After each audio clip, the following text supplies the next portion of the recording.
رب اعوذ بک من همزات الشیاطین واعوذ بک رب ان یحضرون بسم اللہ الرحمن الرحیم الحمد للہ وسلام علی عباده الذین اصطفى ولعنۃ الدائمۃ الباقیۃ علی اعدائهم اجمعین من الآن الی قیام یوم الدین. اما بعد اوصیکم ونفسی بتقوی اللہ. وقال علی بن ابی طالب علیہم الصلاۃ والسلام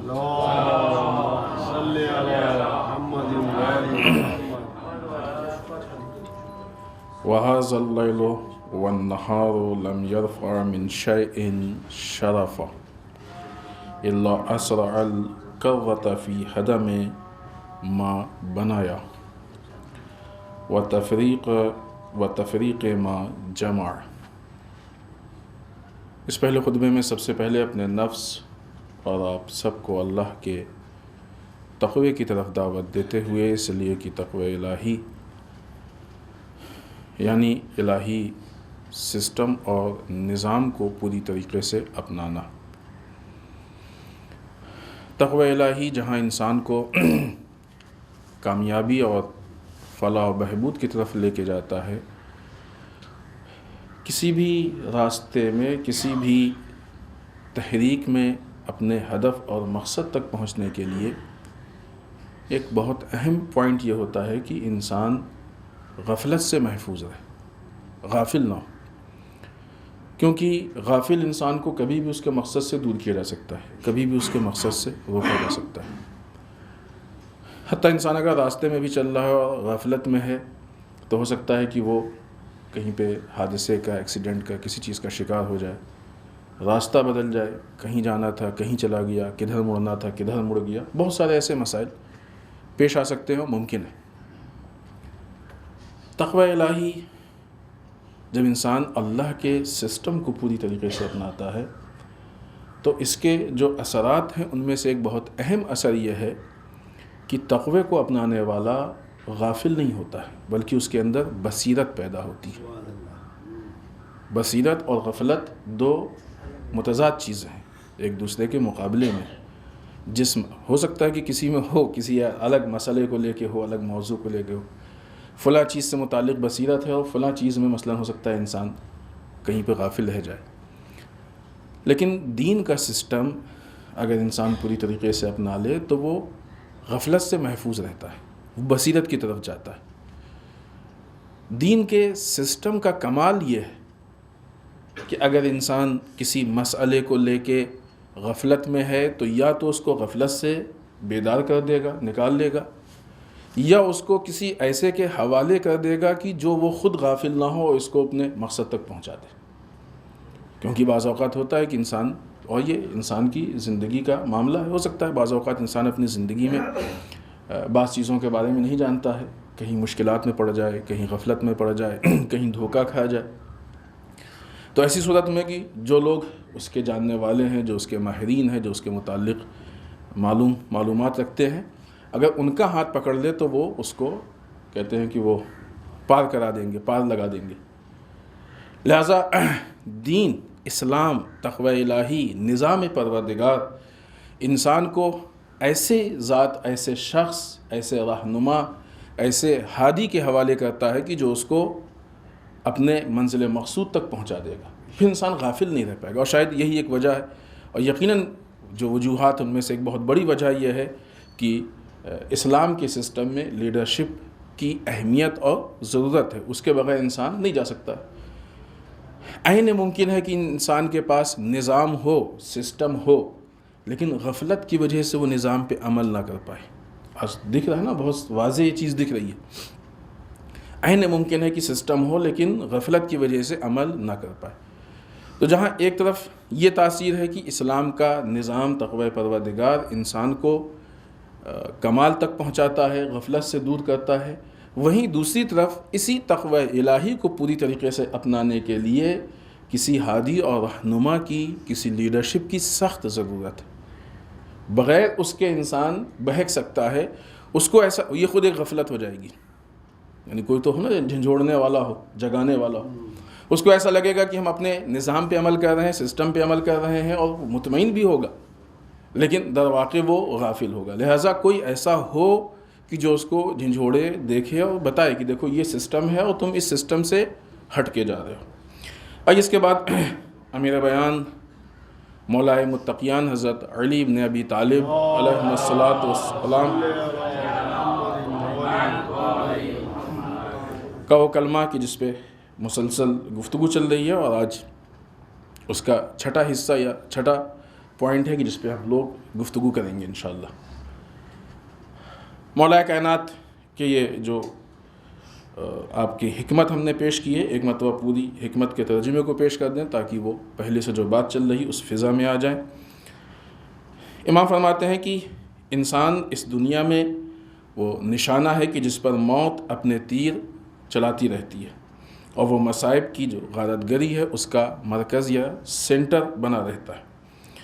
یہاں کے ہر گھوٹ میں اچھو ہے، ٹھسکا، اچھو یعنی یہاں کی زبان میں ٹھسکا، اور ہر لقمے پر گلے میں ایک پھندا ہے۔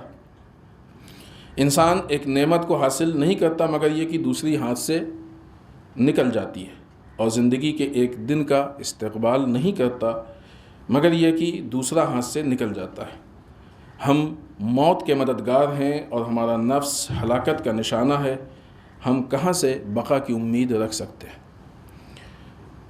اس کے بعد آج جس حصے پہ گفتگو ہونی ہے، جو آخری حصہ ہے اس حکمت کا، کہ جب کہ شب و روز، دن و رات کسی عمارت یا شرف کو اونچا نہیں کرتے ہیں مگر یہ کہ حملہ کر کے اس کو منہدم کر دیتے ہیں، گرا دیتے ہیں، اور جسے بھی یکجا کرتے ہیں اسے بکھیر دیتے ہیں۔ یہ اس حکمت کا آخری حصہ ہے کہ جس کو امام نے اس حکمت میں جو باتیں ارشاد فرمائی۔ در واقع دیکھا جائے تو امام اپنی اس حکمت کے ذریعے یا اس حکمت میں جن چیزوں کی طرف اشارہ کرنا چاہ رہے ہیں وہ دنیا کا جو واقعی چہرہ ہے کہ جو انسان کے سامنے کلیئر ہونا چاہیے، اور دنیا کا جو نتیجہ ہے کہ جو انسان کو معلوم ہونا چاہیے۔ جب تک انسان کو کسی چیز کا نتیجہ اور ہدف، وہ مقصد نہیں معلوم ہو، اس وقت تک وہ انسان اس چیز سے صحیح طریقے سے فائدہ نہیں اٹھا سکتا ہے۔ ہم کسی ٹرین پہ بھی بیٹھتے ہیں تو ہم کو معلوم ہوتا ہے کہ اس کا مقصد کیا ہے، کہاں جائے گی یہ، ایسے نہیں بیٹھ جاتے ہیں کہ کوئی بھی مل گئی بس بیٹھ گئے، مقصد معلوم ہونا چاہیے۔ لہٰذا انسان اپنی زندگی میں کسی بھی چیز پہ، تو لہٰذا اگر سسٹم کے ساتھ عمل کرے گا تو وہ سسٹم اس کو صحیح مقصد کی طرف لے کے جائے گا۔ امام نے اپنے اس نورانی بیان میں، اس پرحکمت کلام میں دنیا کے جو بھی پہلو ہیں، جو بھی رخ ہیں، جو بھی چہرے ہیں، جو فائدہ ہے، نقصان ہے، بے وفائی ہے، وفاداری ہے، ناپائیداری ہے، یعنی نہ رہنے والی چیز ہے، مشکلات ہیں، ان ساری چیزوں کی طرف اشارہ کیا اور ہم کو بتانے کی کوشش کی کہ دنیا ہمارے ساتھ کہاں تک ہے، کس حد تک ہے، یا یوں کہا جائے کہ دنیا کو ہمیں کس حد تک استعمال کرنا ہے یا اس سے کتنا فائدہ اٹھانا ہے۔ اس جملے میں امام فرما رہے ہیں وَهَذَا اللَّيْلُ وَالنَّهَارُ لَمْ يَرْفَعْ مِنْ شَيْءٍ شَرَفًا إِلَّا أَسْرَعَ الْكَرَّةَ فِي هَدَمِ مَا بَنَيَا وَتَفْرِيقِ مَا جَمَعَ۔ تین پوائنٹ یا تین چیزیں ہیں کہ جو اس جملے میں، پہلا یہ ہے کہ کسی عمارت کو ہم اونچا نہیں کرتے۔ ان دن و رات میں، شب و روز میں عمارت یا شرف کو اونچا نہیں کرتے۔ یہاں پہ عمارت سے مراد یہ عمارت نہیں ہے، بلڈنگ۔ انسان کے اندر جو شرف ہوتا ہے، جو انسان کے اندر کمال ہوتا ہے، جس طریقے سے جب انسان پیدا ہوتا ہے تو پھر اس کا جسم آہستہ آہستہ بڑھتا ہے نا۔ ماں باپ اس کو جو اسپیشلسٹ ڈاکٹر ان کے پاس لے کے جاتے ہیں تو وہ ہائٹ ناپتے ہیں، ویٹ کرتے ہیں، وہ بتاتے ہیں کہ ہاں صحیح طریقے سے بچہ بڑھ رہا ہے، اور اگر اس کے بڑھنے میں صحیح جو ایک رفتار ہونی چاہیے اگر نہیں ہوتی ہے تو تشویش ہوتی ہے، پھر دیکھا جاتا ہے کوئی بیماری تو نہیں ہے، کیونکہ اگر صحیح طریقے سے نہ بڑھے تو اس کا مطلب کوئی بیماری ہوتی ہے۔ جس طریقے سے یہ جسم کو ایک صحیح مقدار میں اور صحیح اندازے کے مطابق بڑھنا چاہیے، اسی طریقے سے انسان کے اندر جو ایک انسانیت کا سافٹ ویئر ہے، جو شرف ہے، جو کمال ہے، جس کو ہم انسانی اقدار، انسانی ویلیوز کہتے ہیں، اس کو بھی بڑھنا چاہیے۔ اب ہو سکتا ہے کہ وہ بچپنے میں ہمیں ایسا لگے، وہ ایک الگ گفتگو ہے تربیت اولاد سے متعلق، لیکن اس کو بڑھنا چاہیے۔ بغیر بڑھے ہوئے انسان کمال تک نہیں پہنچ سکتا ہے۔ پھر انسان بڑا ہوتا ہے، تھوڑا سمجھدار ہوتا ہے، تو پھر وہ جوان ہمارے جاتے ہیں جم میں، جانے کے بعد پھر وہاں اور پھر وہ وزن کرتے ہیں، دیکھتے ہیں کہ وزن صحیح ہے کہ نہیں ہے، ہر چیز صحیح طریقے سے بڑھ رہی ہے کہ نہیں بڑھ رہی۔ اسی طریقے سے انسان کا کردار، اس کو کمال کی طرف جانا چاہیے۔ انسان کے اندر جو تقویٰ، پرہیزگاری کیا چیز ہے کہ جو انسان در واقع یہ سافٹ ویئر کی جو بلڈنگ ہے، اس کو جب ہم اونچا کریں گے، یہ انسانیت ہے اور یہی انسان کو باقی رکھنے والی چیز ہے۔ انشاءاللہ تتمے میں اگر آج پہنچے تو شاید نہ پہنچ پائیں، تو انشاءاللہ اس سے کے بعد جب گفتگو کریں گے تو وہ جو امام نے پچھلے جملوں میں ارشاد فرمایا ہے موت سے متعلق، ان چیزوں کے پس منظر میں دیکھیں گے کہ ہم کو کس طریقے سے اور کس حد تک بڑھنا چاہیے۔ اگر انسان صحیح اندازے کے مطابق بڑھ رہا ہے تو اب اس کو ظاہر کوئی فکر نہیں، موت آ جائے، مر جائے، چلا جائے، ٹھیک ہے، ماننا تو ہے ہی ہے، کچھ آگے کچھ پیچھے، لیکن اگر آمادہ ہے تو کوئی مشکل نہیں ہے۔ ساری مشکل تب ہوتی ہے جب انسان موت کے لیے اپنے آپ کو آمادہ نہیں کر پاتا ہے، تیار نہیں کر پاتا ہے، اس وقت ساری مشکل ہوتی ہے۔ لہٰذا اس کے لیے سامان سفر کیا ہے؟ انسان کے جو انسانی ویلیوز ہیں، انسان کی دینداری، انسانی اقدار، تقوی الہی۔ البتہ تقوی الہی ایک وسیع مفہوم ہے کہ جس سے اورینٹلیزم نے، استعماری طاقتوں نے استعمال کیا اور تقوی کو بری طریقے سے بدشکل بنایا اور بدشکل بنا کے پیش کیا، کہ جس کے نتیجے میں بہت غلط معنی میں تقوی کا مفہوم ہمارے معاشرے میں رائج ہوا، کہ مثلا ایک دم دنیا سے لا تعلق، دنیا کو استعمال نہ کرنا، دنیا کو ترک کر دینا، دنیا کو چھوڑ دینا، ان چیزوں کو تقوی سمجھا جائے۔ ایسا نہیں ہے۔ تقوی پہ گفتگو ہو چکی ہے، تعریف ہو چکی ہے تقوی کی، کہ انسان اپنے آپ کو حرام چیزوں سے بچا لے جائے اور واجبات پہ عمل کر لے، حد عقل تقوی ہے، اور اسی چیز کو آگے بڑھائے، نہ یہ کہ ہر چیز کو چھوڑ دے اور ایک عجیب سی شکل بنا لے۔ انسان اپنے اندر معنویت ڈیولپ کرے، انسان اپنے اندر تزکیہ نفس کو ڈیولپ کرے، پیوریفیکیشن کو ڈیولپ کرے، انسان اپنے اندر زہد کو آگے بڑھائے۔ یہ انسان کی شرف کی بلڈنگ ہے۔ اپنے کردار پہ، اپنے نفس پہ، نفس کی تعمیر پہ دھیان دے، یہ بلڈنگ ہے۔ امام کیا کہہ رہے ہیں کہ ہم نے شرف کو، اس عمارت کو اونچا نہیں کیا، انسانی معیار کو جو اونچا کرنا چاہیے تھا اور کمال انسانی کی طرف جانا چاہیے تھا وہ نہیں کیا ہم نے۔ پرابلم یہ ہے کہ جو اس شرف کو اونچا کرنا تھا، جو اس معنویت کو اونچا کرنا تھا، کردار کو اونچا کرنا تھا، نفس کو مضبوط کرنا تھا، وہ نہیں کیا ہم نے۔ اور اگر صرف اتنا تھا نہیں کیا تو وہ تو نقصان ہے اپنی جگہ پہ، اس کے اوپر دوسرا نقصان کیا کہ جو اگلا پوائنٹ اس جملے کا ہے کہ حملہ کر کے اس کو منہدم کر دیتے ہیں۔ جو کچھ ہمارے پاس تھا یا جو اب تک بنا تھا، جو اب تک ہمارے لیے تھا، حملہ کر کے اس کو ہم نے منہدم یعنی توڑ دیا، خراب کر دیا۔ ایک آدھ دو مثال دیں تاکہ جلدی سے اپنے وقت میں یہ بات ختم ہو جائے۔ انسان جب پیدا ہوتا ہے، جب بچہ پیدا ہوتا ہے اس دنیا میں اور بلوغ کی حد تک اس کے اوپر تکلیف نہیں ہوتی ہے، تو انسان کے ساتھ ایک بہت اچھا ٹائٹل ہوتا ہے، وہ یہ کہ انسان بے گناہ ہے۔ اس بچے نے کوئی گنہگار بچہ تو نہیں پیدا ہوتا کہیں، کبھی دیکھا ہے کوئی گنہگار بچہ پیدا ہوا ہے؟ بچے بے گناہ پیدا ہوتے ہیں اور یہ ایک ٹائٹل ہوتا ہے، یہ بے گناہ ہے۔ جس دن یہ بچہ بالغ ہوتا ہے اور پہلا گناہ کرتا ہے، اس دن یہ بلڈنگ گر جاتی ہے بے گناہ والی۔ یہ اس نے اس کو منہدم کر دیا، اس کی ایک بلڈنگ گر جاتی ہے۔ بعض اوقات لوگ سوچیں پھر انسان تو ہی ہے، گناہ کرے گا ہی۔ ایسا نہیں ہے کہ انسان کا حق تھوڑی ہے گناہ کرنا، ضرورت تھوڑی ہے انسان کی گناہ کرنا۔ ایسا نہیں ہے، یہ ہمارے ذہنوں کو بہکایا گیا ہے کہ صرف معصومین ایسے ہوتے ہیں جو گناہ نہ کریں، عام انسان تو گناہ کرتا ہی ہے، کر سکتا ہے۔ سکتا ایک الگ چیز ہے، ہو سکتا ہے ہو جائے، سکتا یعنی ہو جائے، لیکن نعوذ باللہ اس کی ڈیوٹی نہیں ہے گناہ کرنا، اس کی ڈیوٹی ہے اپنے آپ کو گناہ سے بچانا، ایک صحیح جو پرفیکٹ راستہ اس پہ چلنا۔ لہٰذا بہت سارے ایسے لوگ ہیں جو علماء میں گزرے ہیں کہ جنہوں نے اپنی زندگی میں گناہ نہیں کیا،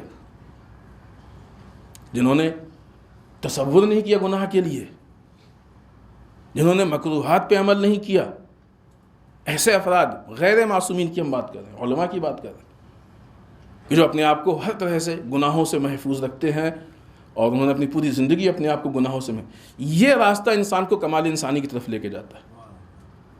یا انسان خوب ٹھیک ہے ایک مرتبہ کر لیا تو اب یہ تصور نہ اب تو کر لیا گناہ، اب تو جتنا بھی کریں فرق نہیں، ایسا نہیں ہے۔ ہر گناہ اس کی بلڈنگ کو نقصان پہنچا رہا ہے۔ جھوٹ بولا پھر ایک دھکا لگایا، ایک پلر مثلاً گر گیا، تہمت اس نے ایک چیز گرا دی، الزام اس نے ایک چیز گرا دیا، غیبت اس نے ایک چیز گرا دی، چوری فراڈ کچھ بھی اس طرح کا ہوتا رہا اس نے ایک چیز گرا دی، ایذاء المومن اس نے ایک چیز گرا دی، بے حجابی اس نے، تو یہ جتنے گناہ ہیں در واقع ہمارے جو شرف کی بلڈنگ ہے اس کو وہ منہدم کر رہے، گرا رہے۔ ایک طرف سے بلڈنگ بن نہیں رہی ہے، دوسری طرف سے ڈھانچہ بنا ہے یا بن گیا ہے یا ٹھیک ہے روزمرہ کی زندگی میں جو نیکیاں ہو گئی بن گیا ہے، تو یہ گناہ اس کو گرا رہے۔ ہونا کیا چاہیے؟ الٹا ہونا یہ چاہیے کہ ادھر بلڈنگ کو بنانے کی کوشش کریں اور ادھر سے جو نقصانات ہیں ان سے بچانے کی کوشش کریں۔ اس کو ہم تصور کریں دنیاوی زندگی میں، ایک انسان نے بڑے ارمان سے بہت ہی امید سے ایک مکان بنوایا، ہوتا ہے لوگ بنواتے ہیں، ظاہر ہے ضرورت زندگی میں بھی ہے۔ اب کوئی آئے اور آنے کے بعد اس کو کھودنا شروع کر دے، کیا کریں گے؟ بچائیں گے نا اس کو۔ لیکن یہ معاملہ الٹا ہے، یہاں بجائے اس کے کہ دوسرا آ کے اس کو کھودے، بعض اوقات ہم خود ہی اس کو کھودنا شروع کر دیتے۔ یہ وہ مکان ہے کہ جو باقی رہنے والا ہے، جو شرف کا مکان ہے یہ باقی رہنے والا ہے، وہ بہرحال آج نہیں کل ہم چھوڑ بھی دیں گے اور آج نہیں کل گر بھی جائے گا، لیکن یہ شرف کا مکان ایک مرتبہ بن گیا تو اگر ہم خود نہیں گرائیں گے تو ہمیشہ باقی رہے گا۔ تو دوسرا پوائنٹ، پہلا پوائنٹ کہ انسان شرف کی بلڈنگ کو ڈیولپ نہیں کرتا، بناتا نہیں۔ دوسرا پوائنٹ کہ جو ہے اس کو منہدم کر دیتا ہے۔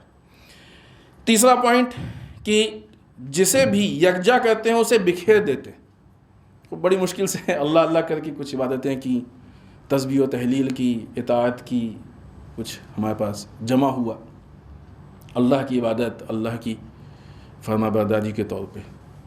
بعض گناہ ایسے ہوتے ہیں کہ جو ہماری نیکیوں کو کھا جاتے ہیں، بعض گناہ ایسے ہوتے ہیں کہ جو ہماری نیکیوں کو ختم کر دیتے ہیں۔ حبطت اعمال ختم ہو جاتے ہیں انسان کے۔ بڑی مشکل سے ایک ایک کر کے جمع کیا تھا، ایسی جگہ پہ جمع کیا تھا کہ جہاں ایک وادی تھی، بڑی مشکل سے جمع کیا، اور جمع کرنے کے بعد اس کو پھر ایسا گناہ کیا کہ جو ڈھیر لگا۔ آپ تصور کیجئے کہ کسان پوری فصل محنت کرتا ہے، فصل کو بوتا ہے، کھیت جوتتا ہے، آمادہ کرتا ہے، پھر اس کے بعد اس میں فصل نکلتی ہے، بڑی ہوتی ہے، آمادہ ہوتی ہے، اس کو کاٹتا ہے اور کاٹنے کے بعد لا کے رکھتا ہے کہ نہیں؟ ایک ڈھیر لگ گیا فصل کا، ایک چھوٹی سی چنگاری جا کے اس کو جلا دیتی ہے، ایک چھوٹی سی آگ اس کو جلا، کیا گزرے گی اس کے اوپر؟ یہاں بھی مشکل یہی ہے کہ یہ کام ہم خود سے کرتے ہیں۔ کتنی عجیب بات ہے کہ جس کسان نے 4 مہینے محنت کی، 4-6 مہینے، اور تیار کی فصل کو لا کے رکھا، پھر وہی جا کے ایک دن اس میں آگ لگا دے۔ کتنی عجیب بات ہے، سننے والا کیا کہے گا؟ جس نے مکان بنایا وہی جا کے اس کو توڑ دے، کیا کہا جائے گا اس کو؟ احمق، دیوانہ، پاک۔ یہ ہم لوگ کرتے ہیں آئے دن کا ہمارا کام، کہ ہم اپنے نیکیوں کو جمع کرتے ہیں، پھر اس کے بعد ایک چھوٹی سی چنگاری، چھوٹی سی آگ لگا کے اس کو جلا دیتے، ضائع کر دیتے۔ تو جس کو جمع کیا تھا اس کو ہم نے الگ کر دیا۔ خوبی ہم نے بعض جہات اس کی پیش کی ہیں، یقیناً مولا کا کلام، اور یا یہیں پہ نہیں، جو بھی حکمتیں ہیں، جو بھی باتیں ہیں، کبھی بھی ایسا دعویٰ نہیں ہے کہ اس کا حق ادا ہو گیا ہے، یہ مولا کا کلام ہے۔ یہاں پہ صرف اتنی بات ہوتی ہے کہ آشنائی پیدا ہو جائے، ورنہ ایک ایک جملے پہ، ایک ایک حکمت پہ طولانی گفتگو ممکن ہے، ہو سکتی ہے، علماء نے کافی گفتگو کی ہے، شرح موجود ہے اس کے لیے، بہت زیادہ تفصیلات موجود ہیں، لیکن صرف اس لیے کہ کسی حد تک ہم کو آشنائی ہو جائے۔ لہٰذا شرف کی بلڈنگ کو اونچا نہیں کیا، جو ڈھانچہ جو بلڈنگ تھی اس کو گرا دیا، اور جن چیزوں کو جمع کیا تھا اس کو جدا کر دیا۔ اگر ان چیزوں سے ہم بچ جائیں تو ہم دنیا کا بھرپور فائدہ اٹھا سکتے ہیں اور دنیا کا صحیح استعمال کر سکتے ہیں۔ بسم اللہ الرحمن الرحیم، انا اعطیناک الکوثر فصل لربک وانحر ان شانئک ھو الابتر۔ اللهم صل على محمد وآل محمد، اللهم صل على محمد وآل محمد، اللهم صل على محمد وآل محمد۔ رب اعوذ بک من همزات الشیاطین واعوذ بک رب ان یحضرون۔ بسم اللہ الرحمن الرحیم، الحمد للہ الذی لا یبلغ مدحتہ القائلون ولا یحصی نعمہ العادون ولا یؤدی حقہ المجتہدون۔ اللہم صل وسلم علی صاحب الدعوۃ النبویہ اللهم صل على محمد وآل محمد، وصولۃ الحیدریہ اللهم صل على محمد وآل محمد، والعصمۃ فاطمیہ اللهم صل على محمد وآل محمد، والحلم الحسنیہ اللهم صل على محمد وآل محمد، والشجاعۃ الحسینیہ اللهم صل على محمد وآل محمد، والعبادۃ السجادیہ اللهم صل على محمد وآل محمد، والآثار الباقریہ اللهم صل على محمد وآل محمد، والمأثر الجعفریہ اللهم صل على محمد وآل محمد، والعلوم الکاظمیہ اللهم صل على محمد وآل محمد، والرضاء الرغبیہ اللهم صل على محمد وآل محمد، والجود التقویہ اللهم صل على محمد وآل محمد، والنقاوۃ النقویہ اللهم صل على محمد وآل محمد، والہیبۃ العسکریہ اللهم صل على محمد وآل محمد، والغیبۃ الہیہ اللهم صل على محمد وآل محمد، ولعنۃ الدائمۃ الباقیۃ علی اعدائہم اجمعین من الآن الی قیام یوم الدین، اما بعد۔ اس دوسرے خطبے میں ایک بار پھر اپنے نفس اور آپ سب کو اللہ کے تقوی کی تاکید کرتے ہوئے اس ہفتے کے مناسبات میں پہلی اور مذہبی مناسبت آغاز رجب میں خود ایک اہم مناسبت یہ ہے کہ رجب المرجب کا عظیم مہینہ شروع ہونے جا رہا ہے۔ خود اس مہینے میں داخل ہونے کے لیے ہمیں آمادگی کرنی چاہیے، معنوی اعتبار سے، عبادی اعتبار سے، تاکہ اس مہینے میں ہم اپنے جو ہمارا مذہبی لیول ہے، جو ہمارے تقوی کا لیول ہے، جو ہمارے تزکیے کا معیار ہے، اس کو بلند کر سکیں۔ روزے مستحب ہیں، دعائیں مستحب ہیں، خود جو ماہ رجب کی وہ دعا ہے یا من رجوع، خود ایک بہت بڑا درس ہے کہ یہ وہ مہینہ ہے کہ جو ہم کو کس مقام تک لے کے جاتا ہے، کن چیزوں کی ہم کو اس مہینے سے امیدیں وابستہ ہونا چاہیے۔ البتہ جب یہ چیزیں ہم کہہ رہے ہیں تو یہ ایک جملہ کہتے چلیں کہ بہت سارے اعمال آپ کو ہو سکتا ہے ملیں، ایسا کر لو ویسا کر لو، اگر وہ اوتھینٹک ہیں اور ائمہ کی طرف سے ہیں تو بالکل سراخوں پہ کرنا ہی ہم کو کرنا چاہیے، یہ ائمہ کا حکم ہے، ہم کو کرنا چاہیے، ہماری ذمہ داری۔ لیکن ہر ایک کا یہ معیار نہیں ہے کہ کوئی بھی کچھ بھی اعمال بنا کے دے دے اور ہم اس کو کریں، لہذا قوم کام پہ نہ لگے، جو حکم ہے شریعت اس کو انجام دے، حکم شریعت کو انجام دے۔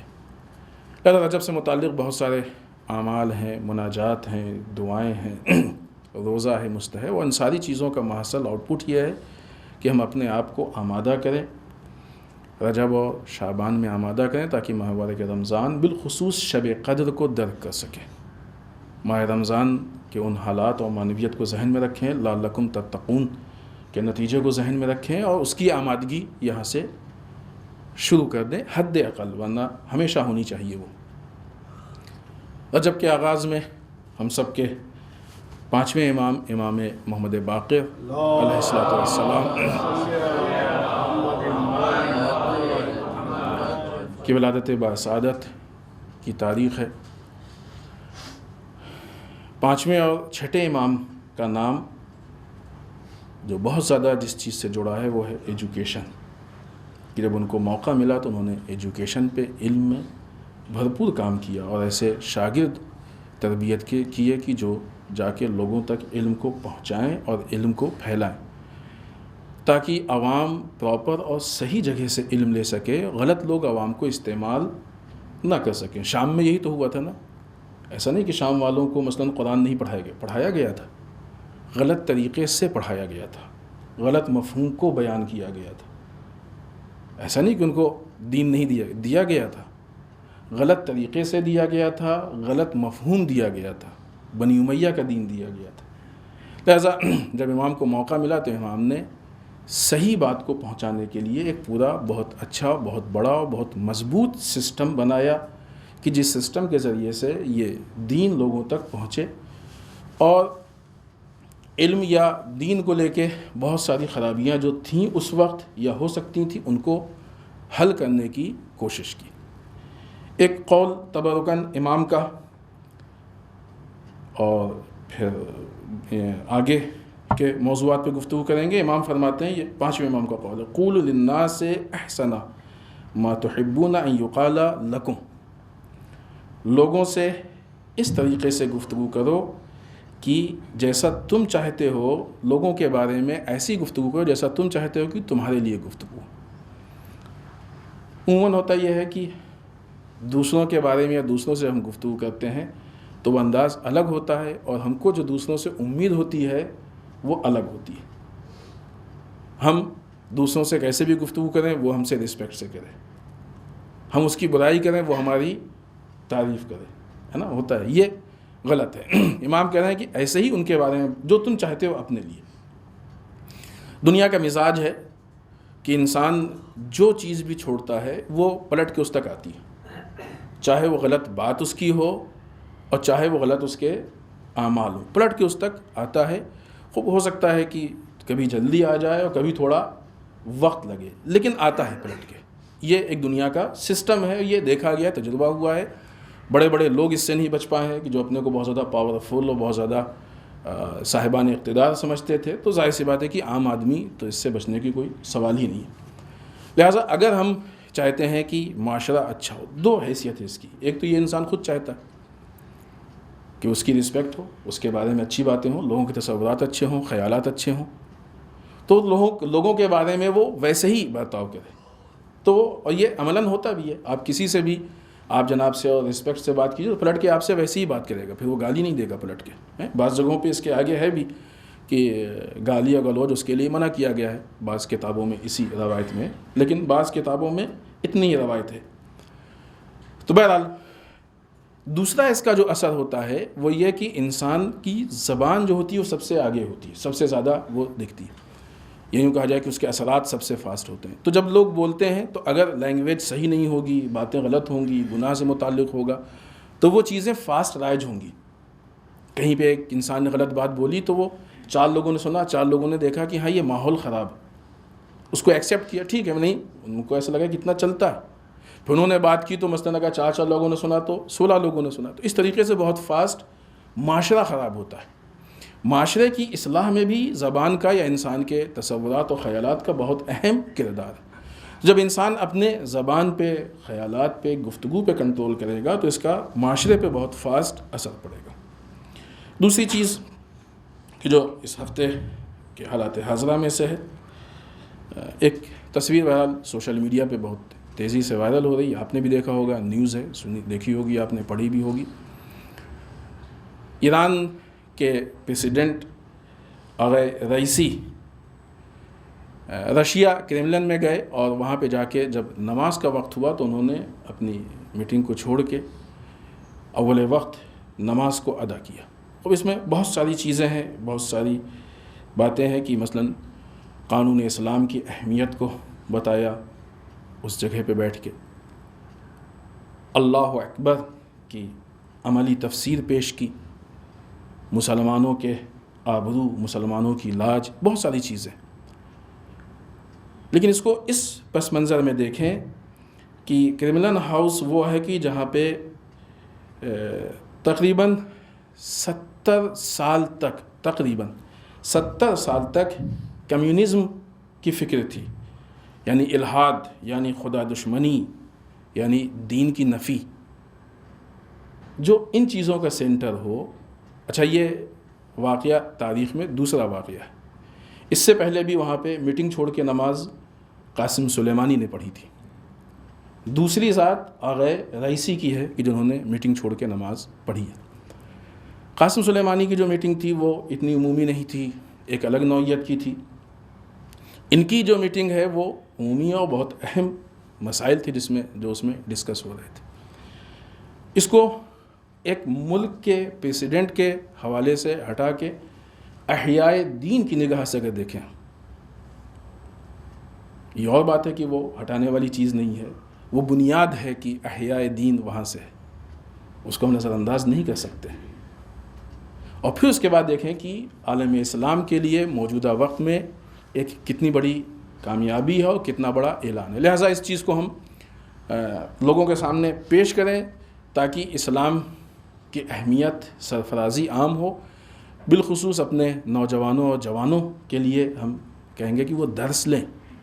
بعض اوقات ہمارے جوانوں کو ایسا لگتا ہے کہ ہم اپنے جہاں پہ جاب کر رہے ہیں, کالج ہے, وہاں پہ, یا بہت سے لوگ تو ایسے ہیں کہ کیسے ہو سکتا ہے کہ ہم ایئرپورٹ پہ نماز پڑھیں, لوگ دیکھیں گے کیا کہیں گے. کیا کہیں گے, آپ کوئی غلط کام تو نہیں کر رہے ہیں. آج تو لوگ کھلا غلط کام کرتے ہیں, وہ نہیں شرماتے ہیں. آپ تو عبادت کر رہے ہیں, کیوں شرما رہے ہیں آپ؟ تو یہ صرف ہمارا تصور ہے کہ لوگ کیا کہیں گے. لوگ نہیں غلط کہتے, شاید کوئی ایک آدھ 0.1% یا اس سے بھی کم ہو کہ جس کے ذہن میں غلط تاثرات ہوں, غلط کوئی متعصب ذہنیت ہو جو غلط سوچے. کوئی نہیں غلط سوچتا ہے, بلکہ حتی الامکان حتی دوسرے مذہب والے آ کے اس مسئلے میں ہیلپ کرتے ہیں, مدد کرتے ہیں. ہم اپنا ایک اصول بنائیں کہ جہاں پہ بھی اول وقت اذان ہو, نماز کا وقت ہو, ہم اسی جگہ پہ مصلی بچھائیں. یہ در واقع اللہ اکبر کی ایک عملی تفسیر ہے.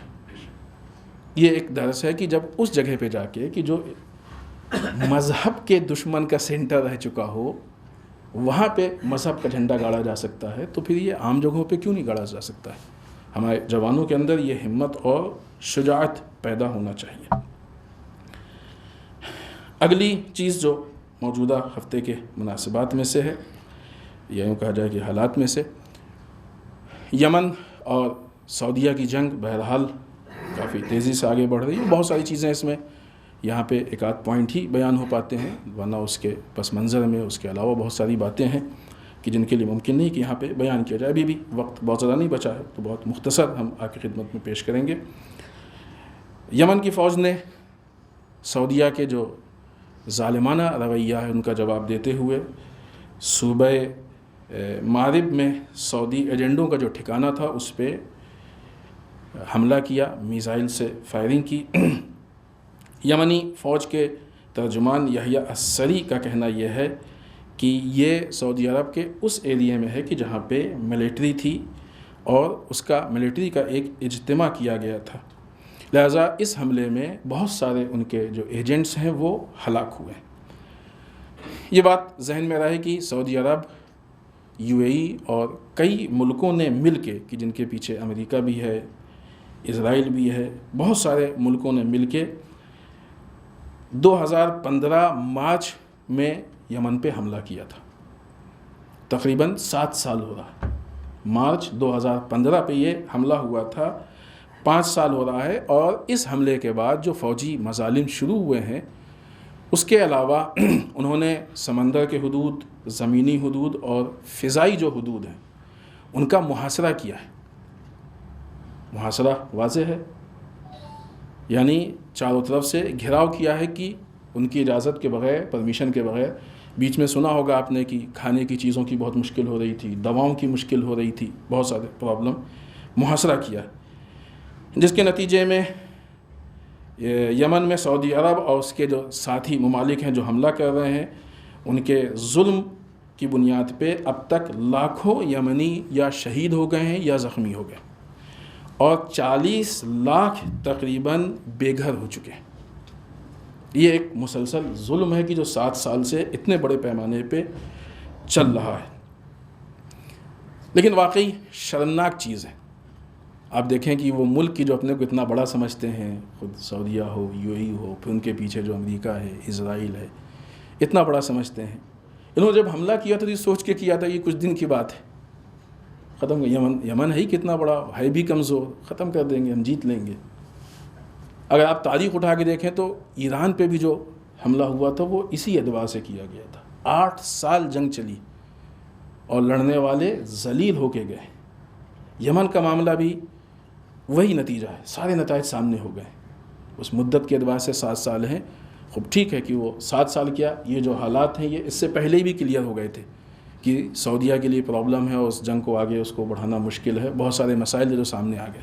یعنی اس کا مطلب یہ کہ یہ جو حالات ہیں ترقی پہ، ان حکومتوں کو یا جو فرعونیت کی فکر ہے اس کو چاہیے کہ درس عبرت لے کہ کس طریقے سے وہ کبھی بھی کسی کو چھوٹا مت سمجھے.